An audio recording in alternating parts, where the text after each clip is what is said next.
au départ, c'est bien ça, hein. Et Long Shefou dit oui. Et après, le gars, il revient, il te dit, je viens de voir Long Shefou, au départ, c'est ça. Et toi, tu dis, bah non, c'est pas ça, c'est là. Il dit, bah non, mais je viens de voir le maître, il m'a dit que c'était correct. Tu dis, c'est pas possible, tu vois, enfin, comment il a pu dire que c'est correct? Enfin, moi, il m'a justement corrigé sur le fait qu'il fallait pas ouvrir comme ça, mais que c'était comme un bouclier, etc.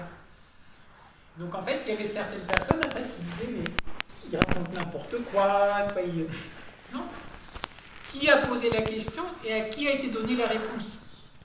Donc pour quelqu'un qui apprend la forme, j'apprends la forme 24, c'est la toute première fois que tu fais la forme, et que tu retiens qu'il faut aller à gauche et qu'on lève le bras, c'est bien, c'est correct, à ton niveau c'est correct. Oui, mais au niveau... Si Marie-Françoise me dit, Christophe, dans la forme 24, c'est ça le départ. Je dis, non, Marie-Françoise, là, franchement quand même, après 5 ans, pas possible. Donc ce que je vais dire aux uns ou aux autres, ce n'est pas la même chose. Les questions et les réponses, forcément, elles doivent être adaptées. Une réponse, ce n'est pas une réponse abstraite. C'est une personne concrète qui te pose une question.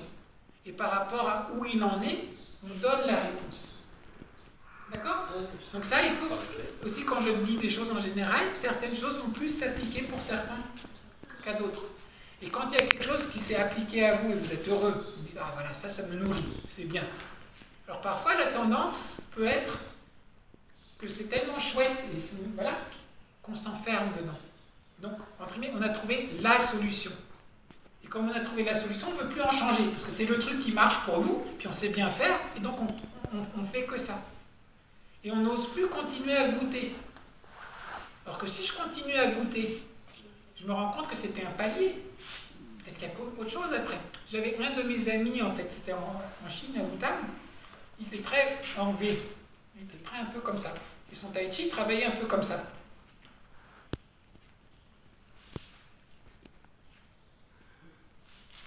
C'était très bon quelque part. Mais c'était...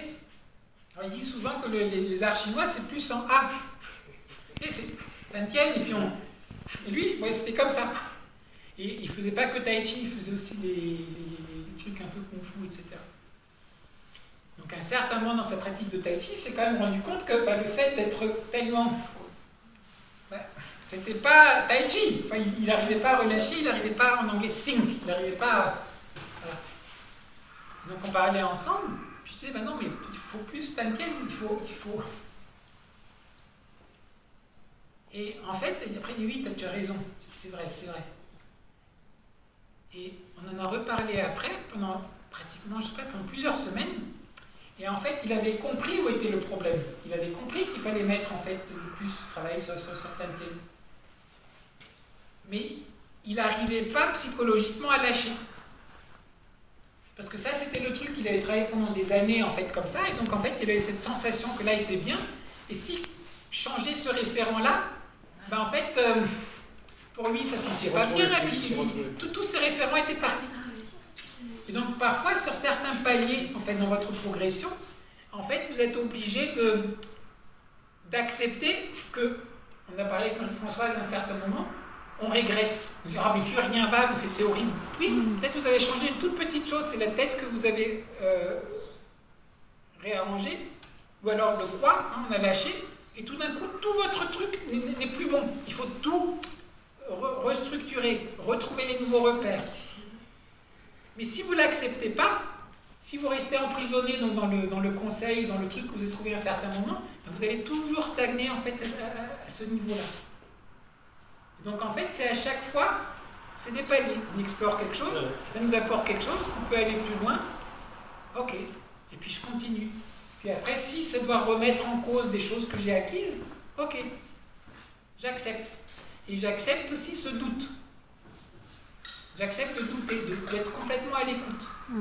Et parfois, le problème, donc là, je suis aussi en train de parler, parfois je dis je parle un peu trop, dans le sens qu'à chaque fois quand on parle, c'est quelque part, je suis quelque part en train de vous fermer votre propre expérimentation. Parce que vous savez déjà qu'il y a quelque chose à chercher là-dedans, il y aurait quelque chose à trouver. Donc même moi, je m'efforce à ne pas tout dire. Pour dire non, comme ça, il faut que vous puissiez découvrir. Donc il y a certaines choses, je ne vais pas vous en parler, sauf si quelqu'un après vient me voir, pose une question, parce que c'est vous qui devez découvrir. Parce que sinon, comment faire la différence entre ce que vous découvrez et puis votre pensée là, en anglais on dit wishful thinking, hein, quand on s'imagine un truc parce qu'on aimerait que, donc on se dit il faudrait que je ressente, et puis on commence à ressentir, mais c'est de l'imaginaire, c'est pas du réel. Donc juste pour terminer, donc parfois quand on parle comme ça, certaines des choses qu'on peut partager, ne le prenez surtout pas comme une recette de cuisine en disant maintenant il faut que j'applique, il faut que j'applique, il faut que je... Voilà. Non. Le plus important c'est je me mets à l'écoute, je goûte. Qu'est-ce qui se passe? Mon attention. Ce jeu qu'on a parlé tout à l'heure, intention et attention. Et c'est là que vous allez progresser. Et ce qu'on a dit là, on l'a mis quelque part, et peut-être qu'à un certain moment, ah, c'est de ça qu'il parlait Christophe quand il disait. Et là, c'est pas que vous avez essayé forcément d'imposer sur vous une certaine sensation ou quoi que ce soit, mais vous savez que l'horizon existe, et certainement quand vous mettez le doigt dessus comme ça dans la pratique, vous dites ah, mais c'était ça. Et là, peut-être même dans un bouquin, ou que vous avez regardé sur une vidéo, quelque chose comme ça, ah, mais c'est de ça qu'ils étaient en train de parler. Et là, parfois, là, ça peut être super utile, parce qu'en fait, ça vous pointe le doigt en disant, bah, tiens, regarde, ouais, effectivement, il y a quelque chose là. Et tu peux aller continuer à aller l'explorer un peu. Voilà, donc gardons cet esprit de chercheur. C'est pas uniquement, on ne veut pas devenir des pratiquants qui pratiquent un truc, mais la pratique pour nous, c'est une manière, c'est l'outil. J'adore Pan, hein, mon maître là à Bruxelles, qui disait goûter chaque mouvement comme une bonne tasse de thé. Et donc moi, je mène plus loin la pensée, c'est que tout le tai chi, c'est l'outil pour qu'on se goûte nous-mêmes. Plus on va travailler, on va se goûter. On va se goûter. Comment on est, comment notre corps il est, comment notre énergie elle est, nos émotions, notre intention, notre esprit, notre relation autour de nous, etc. Voilà. Merci. Merci.